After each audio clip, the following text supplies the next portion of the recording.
পুরো বাংলাদেশ একখণ্ড বাংলাদেশ এখানে বসে আছে এবং সংসদ সদস্য বাংলাদেশের স্বনামধন্য যারা সম্পাদক আছেন তারা তাদের এই সম্পাদকের পরিচয় ছাপিয়েও রাজনীতিবিদ যারা আছে তাদের চেয়েও বেশি কাজ করে যাচ্ছে। ডাকসুর যারা আছেন এই মোসাদ্দেক আলী যে বইটা হলো কাজ করেছে, অনেকে বলে মোসাদ্দেক কি বলে, মোসাদ্দেক হলো কাজে পরিচয় দেয়। এই কাজ আজকে চলে এসেছে আমাদের সামনে। তারপরে হলো ডাকসুর মাস্টার মাইন্ড আছেন একজন যে জিএস, উনি হলো মূল। এই যে আপনারা যা দেখেন পিছনে অনেক খেলা খেলে উনি। আমাদের সাদিকে আছেন, আপনি নতুন বিবাহ করেছেন, আপনার জন্য শুভকামনা।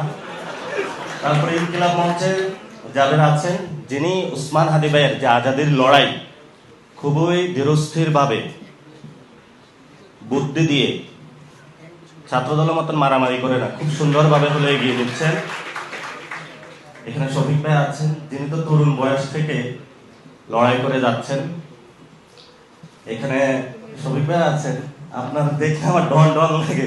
উনি যেভাবে এখান থেকে আসতেছিল মনে হচ্ছে ওনারে হাঁটা দিলে শেখ হাসিনার বাংলাদেশে আসবে না।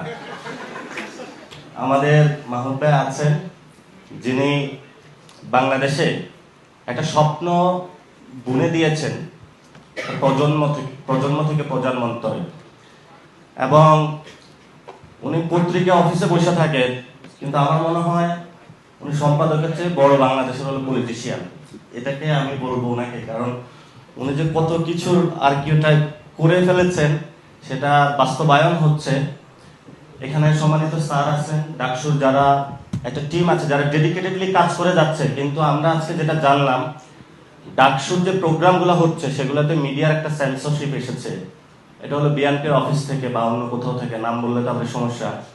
তো যার কারণে মিডিয়াগুলো হলো এখানে প্রোগ্রামগুলো কভার করছে না। আমি বিপির সাথে কথা বললাম, তারা প্রতিনিয়ত প্রোগ্রাম করে যাচ্ছে, দিনে 2 থেকে 3টা প্রোগ্রাম থাকে।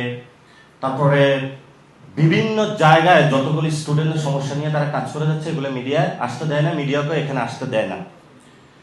এবং সাথে সাথে ওনাদের উপরে বিভিন্ন ধরনের প্রোপাগান্ডাও চালানো হচ্ছে যে কিভাবে হলো ডাকসুর যে কাজগুলো হচ্ছে এগুলো ব্যর্থ করা যায়। কিন্তু ডাকসু তার কাজেই প্রমাণ করে দিবে এটা বাংলাদেশের সবচেয়ে সফল ডাকসু, এবং ভবিষ্যতেও তাদের পদচিহ্ন থেকে আমরা আশা করবো আরো সফল ডাকসু আসুক। তবে পদরেখা বা পদচিহ্ন এখান থেকে শুরু হয়েছে, এটা আমাদেরকে স্বীকার করতে হবে।